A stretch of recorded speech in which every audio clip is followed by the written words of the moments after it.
Hello and welcome to Death Knight Hub. My name is K-Mac, and in this video tutorial I will be covering the spec and rotation for a Blood Death Knight in patch 3.3. Before I begin this video, I'd like to talk about a website called MMtopia, currently in beta. It will give you all the latest information on what's going on not only with World of Warcraft, but many popular MMOs. If you're interested in joining a community where you can hold mature conversations about what's going on with the game you're playing, the latest tips and tricks, or even how much you love ice cream, MMtopia is going to be a nice place for you to call home. Now, let's get started. Patch 3.3 brought a lot of exciting new content for the player to enjoy. You have 3 very fun heroic dungeons and also an epic 25-man dungeon where you'll finally be able to kill the Lich King once and for all.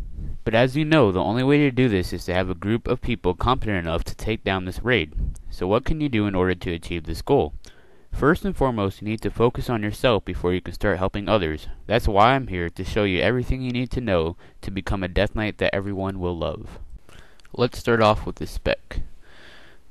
Although there are a few Blood Death Knight changes in patch 3.3, it's always nice to know the latest and greatest spec and why to use it. The spec I'm currently describing is in the sidebar.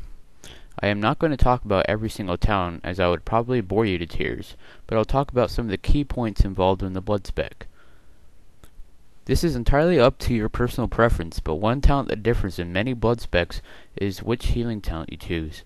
Choosing a healing talent is necessary in order to obtain Dancing Rune Weapon. There are 4 healing talents that are most often used. The most popular is Vampiric Blood, which is also my personal preference. You can use it in virtually any situation, and the effect is very powerful. The second most popular healing talent is Mark of Blood. This talent is very useful when used at the right time, but is not as reliable as Vampiric Blood. Mark of Blood is then followed by Rune Tap,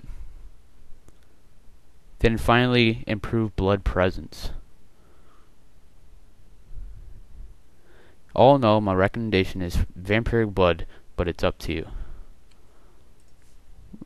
The last topic I'll talk about dealing with specs is taking Unholy Blight over a Dancing Rune Weapon.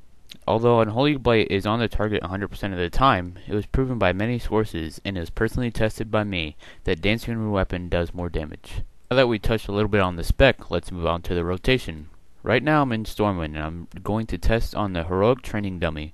Unless you're testing your DPS for leveling, which is weird and a waste of time, you should test your DPS on the Heroic Training Dummies because obviously you're going to be fighting bosses once you get into raids.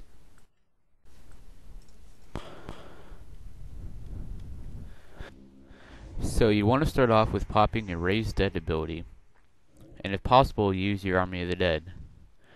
Then start your rotation. So you're going to begin with Icy Touch, Plague Strike, Heart Strike, then another Heart Strike, then you're going to do Death Strike, Death Coil, then another Death Strike, then you're going to have 4 Heart Strikes, so 2, 3, and 4. Now I did this one really slow, but the next presentation I'm going to do it at max speed. Okay, so here we go. We're going to start with Icy Touch, Plague Strike, Heart Strike, Heart Strike, Death Strike, Death Coil, Death Strike, and then 4 Heart Strikes.